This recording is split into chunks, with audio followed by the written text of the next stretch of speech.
آج سے ہزاروں سال پہلے ایک ایسا دور جب دنیا کے نقشے پر مکہ نام کا کوئی شہر نہیں تھا، نہ وہاں کوئی آبادی تھی، نہ پانی کا ایک قطرہ، اور نہ ہی دور دور تک کوئی سبزہ۔ اس تپتے ہوئے سنسان صحرا میں ایک بوڑھا باپ اپنی جوان بیوی اور چند مہینوں کے معصوم بچے کو اکیلا چھوڑ کر واپس مڑ جاتا ہے۔ وہ پیچھے مڑ کر بھی نہیں دیکھتا۔ عورت پکارتی ہے، آپ ہمیں یہاں کس کے سہارے چھوڑ کر جا رہے ہیں؟ مرد خاموش رہتا ہے۔ عورت دوبارہ پوچھتی ہے، کیا یہ آپ کے خدا کا حکم ہے؟ مرد کہتا ہے، ہاں۔ اور یہی وہ ہاں تھی جس نے انسانی تاریخ کی عظیم ترین آزمائشوں میں سے ایک قربانی کا وہ فلسفہ تخلیق کیا جسے آج ہم عید الاضحیٰ کہتے ہیں۔ عیدکم مبارک، عید مبارک، عید مبارک، عید مبارک۔ ہر سال ذی الحج کے مہینے میں دنیا بھر کے کروڑوں مسلمان اربوں روپے کے جانور قربان کرتے ہیں، لیکن کیا قربانی کا مطلب صرف ایک جانور کا گلا کاٹنا ہے اور گوشت بانٹنا ہے؟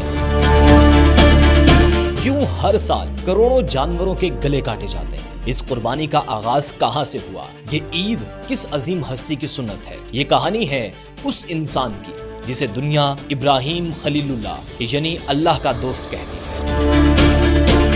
ہمیں سمجھنا ہوگا کہ وہ کون سا ایمان، توکل اور اطاعت تھی جس نے حضرت ابراہیم کو ہر آزمائش میں ثابت قدم رکھا، اور وہ کون سی صفات تھیں جنہوں نے انہیں خلیل اللہ کا مقام عطا کیا۔ حضرت ابراہیم علیہ السلام جس دور میں پیدا ہوئے اس وقت دنیا کی سب سے طاقتور سلطنت بابل تھی، اور اس کا حکمران تھا نمرود۔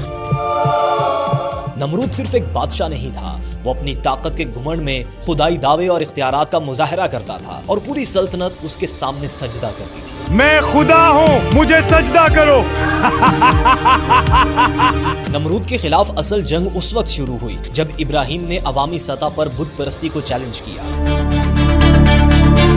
بابل کے لوگ ستاروں اور بتوں کو پوجا کرتے تھے، اور ابراہیم کا اپنا خاندان شاہی مندر کے لیے بت تراش تھا۔ ایک دن جب پورا شہر ایک سالانہ میلے کے لیے باہر گیا ہوا تھا، حضرت ابراہیم کلہاڑا لے کر خاموشی سے ان کے سب سے بڑے مندر میں داخل ہوئے۔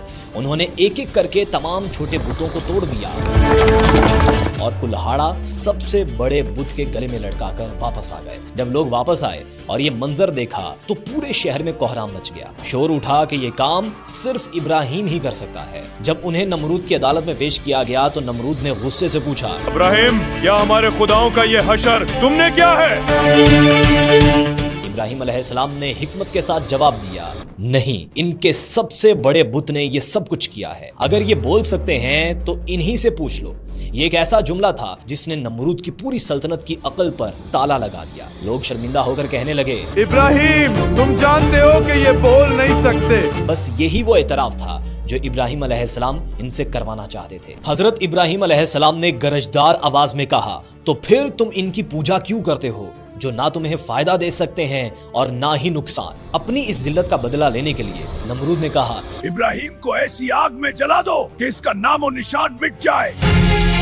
پورے ملک سے مہینوں تک لکڑیاں جمع کی گئیں۔ آگ کا علو اتنا بڑا اور ہولناک تھا کہ اس کے شعلے آسمان سے باتیں کر رہے تھے، اور اس کی تپش کی وجہ سے کوئی انسان اس کے قریب جانے کی ہمت نہیں کر سکتا تھا۔ یہاں تک کہ ابراہیم کو آگ میں پھینکنے کے لیے ایک منجنیق، جو پرانے زمانے میں جنگ میں پتھر پھینکنے والی مشین استعمال ہوتی تھی، اس کا سہارا لینا پڑا۔ اور پھر جیسے ہی ابراہیم علیہ السلام اس دہکتے ہوئے دوزخ نما علو کے درمیان میں پہنچے، کائنات کے مالک نے حکم دیا، اے آگ ٹھنڈی ہو جا اور ابراہیم کے لیے سلامتی بن جا۔ فزکس کا قانون بدل گیا۔ آگ جس کا کام جلانا ہے، اللہ کے حکم سے سلامتی کا ذریعہ بن گئی۔ نمرود اور اس کے درباری یہ سمجھ رہے تھے کہ آگ حضرت ابراہیم کو جلا کر راکھ کر دے گی، لیکن اللہ کے حکم سے آگ ان کے لیے سلامتی بن گئی، اور سب حیرت زدہ رہ گئے۔ اس معجزے نے واضح کر دیا کہ اصل طاقت صرف اللہ کے پاس ہے، اور نمرود کے باطل دعوے بے حقیقت ہیں۔ اس معجزے کے بعد نمرود اور اس کے درباری لاجواب ہو چکے تھے، لیکن اس کی انا نے حق قبول نہ کیا۔ اب بابل کی سرزمین ابراہیم علیہ السلام کے لیے تنگ ہو چکی تھی، اور یہیں سے شروع ہوا ان کی زندگی کا وہ سفر جہاں انہوں نے سب کچھ چھوڑ کر اللہ کے لیے ہجرت کی۔ آگ سے نکلنے کے بعد ابراہیم علیہ السلام نے اللہ کی رضا کے لیے اپنا وطن اور آسائشیں چھوڑ دی۔ وہ شام اور فلسطین ہجرت کر گئے۔ انہوں نے اپنی پوری زندگی اللہ کی اطاعت اور دعوت میں گزار دی۔ وہ بوڑھے ہو چکے تھے، سر کے بال سفید ہو چکے تھے، لیکن ان کے گھر میں کوئی اولاد نہیں تھی۔ حضرت ابراہیم علیہ السلام نے اللہ سے دعا مانگی، اے میرے رب، مجھے ایک نیک بیٹا عطا کر۔ اور پھر 86 برس کی عمر میں اللہ نے انہیں حضرت اسماعیل علیہ السلام جیسا عظیم بیٹا عطا فرمایا۔